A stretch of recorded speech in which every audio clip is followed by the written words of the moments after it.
Right, well, good evening. My name's Simon Livesey. I'm joined by John Emmett. I think we're on to Sailing show number 43, isn't it? I think we lose Yeah, count. it's amazing. We're getting ever closer to that 50th show, and I think hopefully we've got a busy summer coming up, and it's going to be a great pleasure to talk to Supernova class earlier, and the coaching topic at the end of the Restart Sailing show is going to be very close to my heart because it's stuff that's happened very recently. So actually, January was on the water nearly every day coaching. So it's all good news. If we look at the slides we have at the Yeah. beginning of every show. So the normal three stages. Amazing how this is still working. Well, what, 2 years in, we're still getting yo-yos from sort of not much sailing to lots of sailing, isn't it?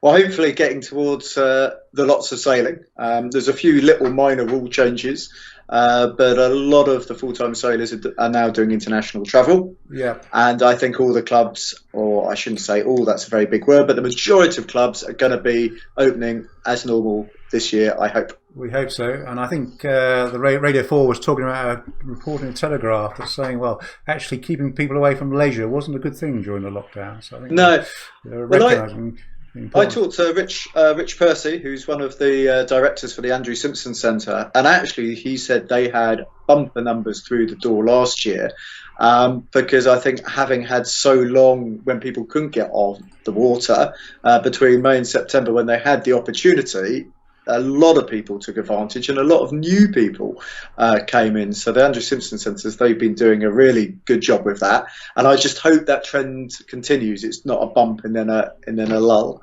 So that's something which is really a very positive because we're a very well aerated and socially distanced sport. I always joke if you end up within 1 metre of somebody else, then probably you've got bigger things to worry about. Yeah. But there we go. But I think you're right. I think people have discovered how great water sports are, and talking to the manufacturers and the schools, you say that they can't make them quick enough, can they? Yeah, we've got a busy dinghy show coming up this month, and that's going to be really good opportunity for people to meet up and see all the wonderful classes we have out there. We're actually booked now for the next 3 shows, I think it is. So if people want to promote their class and just tell us, why you sail it and why you love it, then please do. But if we can look at the COVID slides, it's still there. Just a cursory glance, even if you're watching in portrait on a mobile device, you can see that the daily new cases, we have been over the peak, a very high peak driven by Omicron. But we're over that peak, and if we look at the number of deaths, which is always 28-day lag or whatever it is, there is a slight bump there, which is sad, but not unexpected. But nothing like the previous peaks we've seen in the past. So we put this up every show just to let people know exactly where we are. Yeah. And I think, as people keep saying, it's now really about living with it, isn't it? And getting too worried about it, really. Yeah, well, hopefully most people will have been triple jabbed, and if they do get COVID, the outcomes are likely to be a lot less serious. Right.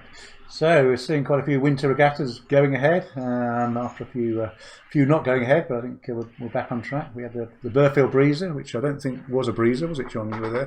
No, that was an oxymoron or whatever the expression is, but the club did a fantastic job, really incredibly well-run event, and I think it was nice to catch up with a few familiar faces, and I think just for people to get back to putting dates in the diary.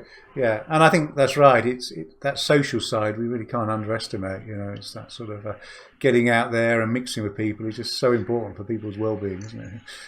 Absolutely. And I think that's what we see. And then we had the King George Gallop, which was a sort of a sold out event. Yeah, and a three-way tie. So I haven't put the slide in, but if people have the opportunity to catch the YouTube video, I interviewed one of the people who was in the tiebreaker for first overall, because I'd actually already interviewed the other two who had who were outright winners of events. Yeah. In fact, the 505's won 2 now, I believe. They have, but unusual to have 3 boats on the same points, and 2 of them actually to have the same placings. And perhaps the tiebreaker doesn't work in that stage because no, I think it's designed for longer series. Yeah. A bit unfair to Luke, who you interviewed, who was second, but actually, if you took all his scores without a discard, he would have won. But we'll have to put a vote into World Sailing, I think, about that one, don't we? Well, you can always just put it into the sailing instructions, just like we use a different handicap system. Yeah. Well, I did think that actually. Perhaps one to discuss. That perhaps on these short events you do use the discard as the tiebreaker if it gets that close. And so tomorrow I head over to Rutland for the Tiger Trophy. Again, another big event. But don't scare me, Simon. It's Saturday and Sunday. Yeah. So some of us have those people who are watching the Facebook feed. Some of us have to arrive early to sit up. So we going over there. But the club put on such a great show again. What will be a big event, and then the Tiger dinner in the evening to celebrate. Well, I think this is quite an emotional event. It's the 25th. And it's going to be in honour of Johnny Merckx's father as well. So right. It's actually the last in the aid of the John Merrick's Trust, which was sad to hear. It's disbanding after this. Yeah, but I think we should celebrate all the amazing things. If people go onto Facebook and look, there's a really nice long post. With a photo of quite a young Ian Walker from nearly 20 years ago, sort of explaining all the good work that's happened over the last 25 years. Yeah. So I'd encourage people to check that out, and just so many positive things came out of a tragic situation. Well, right. And it's amazing how many people they've got sailing. I think some of our gold medalists, I think Dylan Fletcher and Stu Biffle were recipients of early awards, weren't they? Absolutely, yeah, absolutely. And look where they've ended up. And it's taking people who perhaps haven't got all the money and helping them, have a bit of a leg up. A bit of a leg up, as they say. Right. So moving on. Right. So pleased to be joined by the Supernova class. So we've got a Gavin, and when he chats, we have a Tony. Yes. Hello. Hi, good evening. How you doing? I will appear like magic if I talk too much. Yeah, there we go. There we go. You've got to keep talking now or you'll disappear. Oh, okay. So I recognise this location in the background. Wonderful video. And just before we kick into the delights of the Supernova class, any other classes that are coming on, please do send me some really high quality video. Everyone loves to see sailing video, or at least I think most sailors do. And it's what a better way to showcase your class.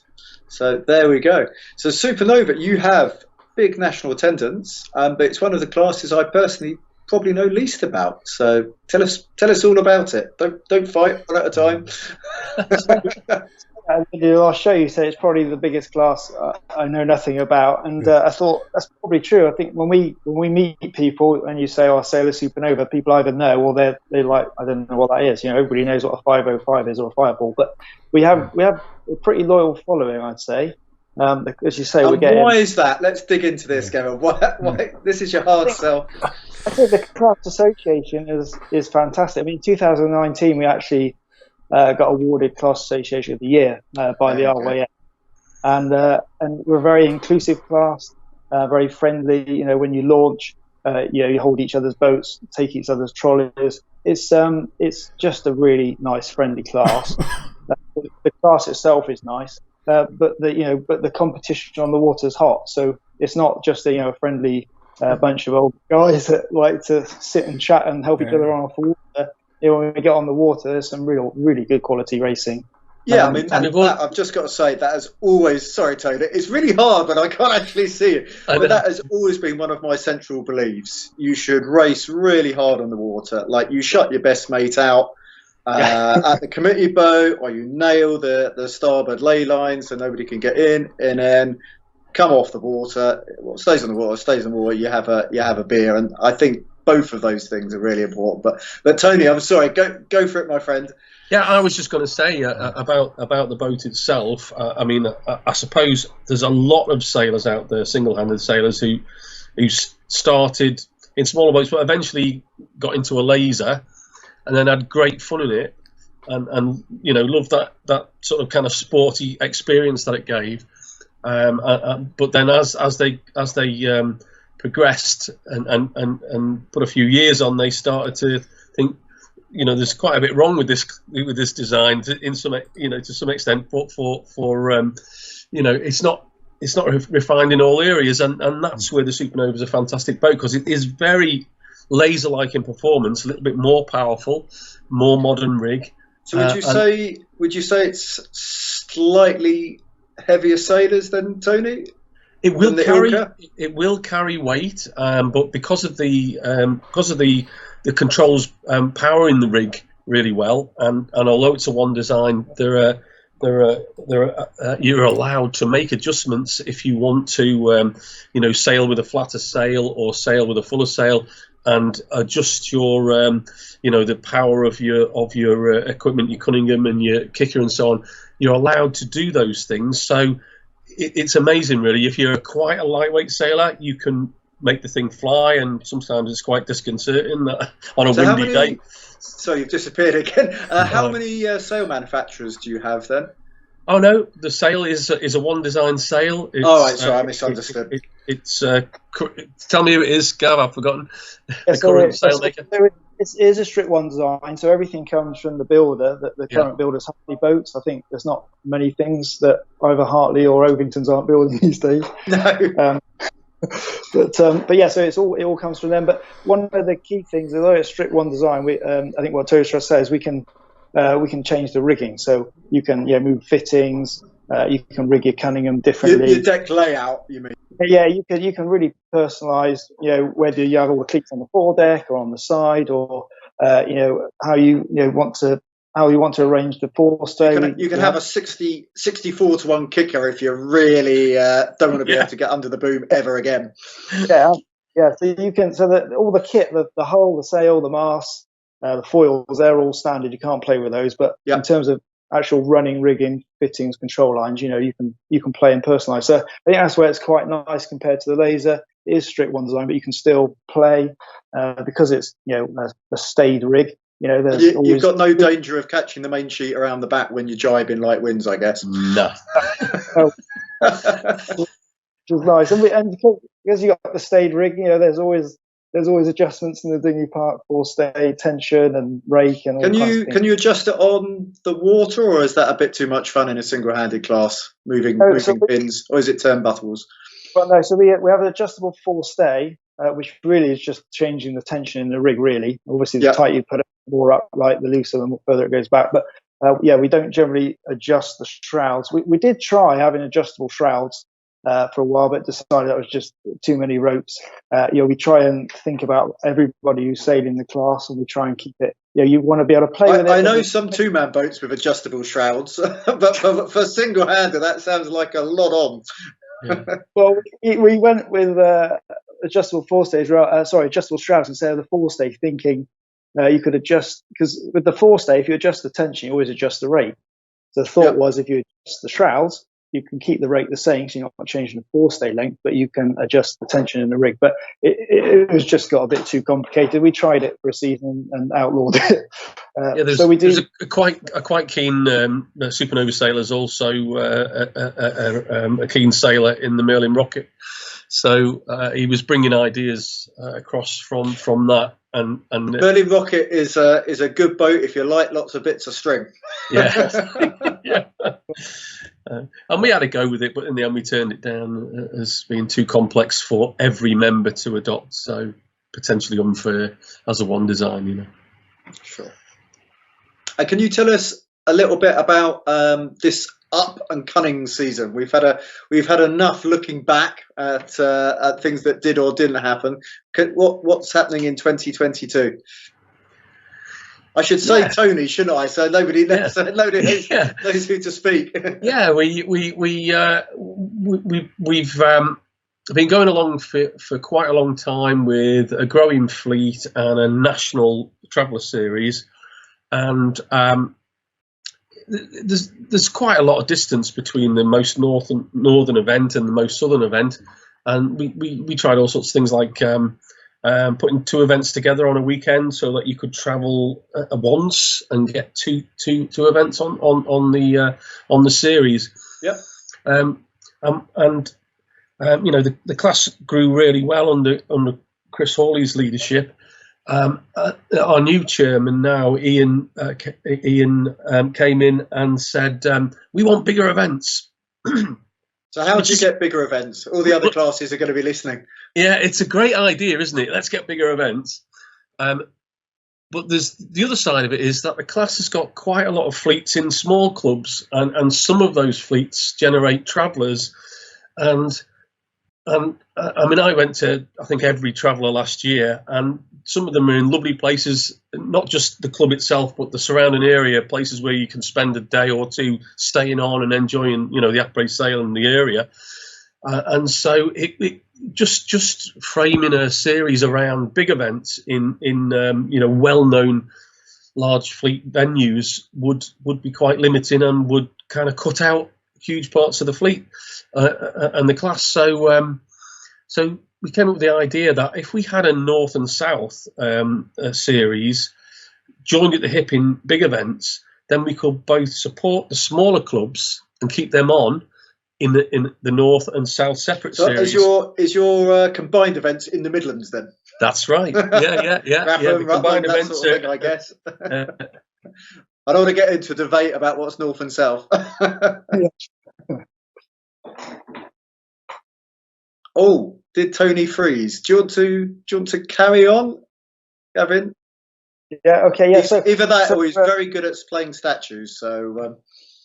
So for this coming year, as Tony was saying, we split our sort of national travellers circuit into a north, south, and so effectively there's 10 events for the north and the south, and 4 of those events sit with clubs in the Midlands like Bartley and some other clubs. I think Havisham Sailing Club that sit in the middle. So the idea is you've both got 10 events you can do. Four of those 10 are in the middle, so the whole north and south can get together. And then on top of that, we've got our standard championship events. So we've got the Winter Championships, which this year is at Bowmore at the end of February, and then we've got our nationals, which is going to be at Plas Helai, and then can you give us the dates for that? Yeah, so the first weekend in July is the nationals. So it's always the first week. So I think it's the second or third, or first, second, third. And how many people would you expect to get? So we're looking for over 100. So wow. I mean, last year we had 135 signed on, and we actually got 117 because of COVID and other things. We actually had 117 on the water.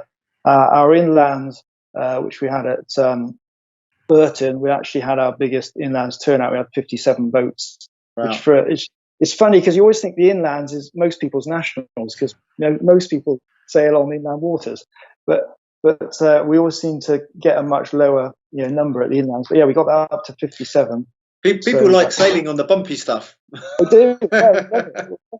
Yeah, we get very excited about the trip to the sea because of the way the boat's designed now. It did change from a laser type cockpit to a full self drainer. So the Mark II is a full self drainer, I guess a bit like a Phantom and an Aero, and so on. It's just fantastic. If you get it wrong and the wave comes over the top, it just goes straight out. So whereas before, failing, or there was a little drain hole in the old boat, a bit like just like a laser, and you'd have to wait for it to suck out the back a bit or kick your foot against the back.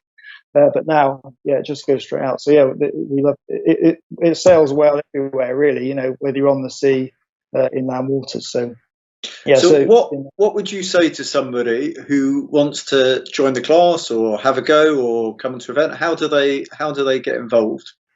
So I would contact. If you don't know anybody that sails one, then contact the class association. You can get hold of us through the website. We have a loan boat, which we've had now for the last year, and in fact we're about to upgrade it to a brand new epoxy boat. It's at the moment it's an older Mark II, but we're going to change it to a brand new epoxy boat. So if you're interested in trying it, you can book that and take it away for a couple of weeks. Might be tempted myself. Likes of John Ling, I think John Ling. Yep. He came and had a go. He came to our inlands not the year before last. Had a go in it, so you can totally borrow a boat. Most people are pretty good within the class of lending, and we've got some clubs with some big numbers. I mean, we've got I think 25 boats at Bartley. Havisham have got like 10. Cotswold, where I sail, we've got 18. So with it, there's quite a few clubs. I think there's sort of 9 to 10 clubs that have got 9+ boats. So we've got within a number of clubs, we've got quite big fleets. For anything other, when you move away from a laser and a topper, because there's so many classes in the UK, you really do struggle to do fleet racing. But we do have, quite a lot of clubs now that have got a good number of them. So go along. So if you contact the committee, we can totally see if there's somebody somewhere in your area where you could go and try one, or try and book the boat. But yeah, come along to an event. Brilliant. Thank you so much for your time, Gavin. And I'm not sure whether he can hear me, but thank you very much, Tony, as well. I think I heard him coughing in the background. Sorry, I can hear you. He's there, but we've lost visual. Right. So we're going to go on with the rest of the show. If you have any questions with the coaching bit, really very, very welcome. And thank you ever so much for your time. As I said, it's amazing. Over 100 boats at the Nationals. Yeah, fantastic. Thank you for having us. So yes. This top tip is about where should be my focus, and this is based on things that I see day in, day out, because we've all not done as much sailing, or I think most of us has not done as much sailing as we would have liked to over the last 2 years. So we're probably a little bit more rusty, a little bit more mistakes. And when you're racing, sometimes you need to have an internal focus, that's on the boat, and sometimes you need an external focus, that's probably thinking about things that are a long way away from the boat, and that's your race strategy, etc. We can have a broad focus and a narrow focus, but this was really highlighted to me the other day, because I was doing some training exercises, and people actually set off without knowing which or where was the windward mark. And I thought that's really interesting, because in the old days before Google Maps, you wouldn't go to drive somewhere without looking at a map to see where it was. You wouldn't sort of hope you would just find it. And this is really true. If you've got a really small course, it's quite easy to sail past the first mark if you're not sure where it is. And actually in a really long course, you might never even see it. So that really got me thinking about how important it is to focus, because you do all this work on having really good tacks, really good boat speed, but if you sail a lot of extra distance to the first mark, that's obviously not a good thing. And it reminds me of a little story, and I wasn't there, so it is second hand, but there was a certain class at Nationals that the leader thought they saw a shortened course flag, and the whole fleet sailed through the finish line. And it was a very big fleet, and not a single person checked and actually saw there was no shortened course flag, and the entire fleet got disqualified. And it's such an easy thing just to look up and see that there is a shortened course flag on the boat or not. I mean, it's a 2-second glance, and that could have been a championship winning move for somebody. In fact, I believe it may have been a championship losing move, not seeing that flag. So yeah, this focus thing, it's really important. And I think part of it with COVID, there was a lot of uncertainty as we move now, hopefully, from a pandemic to an endemic. People are not used to planning ahead. Because with COVID, there was a lot of uncertainty, and people didn't want to plan too far ahead, because it was very disappointing when things got cancelled. So it's almost like that skill set have been lost. And I've seen it already, a lot of people tending to leave things to the last minute, and it's really hard to do a good job if you leave things as late as possible. I mean, the most extreme example is obviously the Olympic Games, and planning for that. Teams are already going out and doing drone footage of their sailors and trying to optimize absolutely everything for an event which is 2.5 years away. But hopefully people can see this little table looking about focus, and it's something to think about, because without going into too much details, there's periods when you need to be really focused on all the boats around you, start lines, mark rounds, and etc.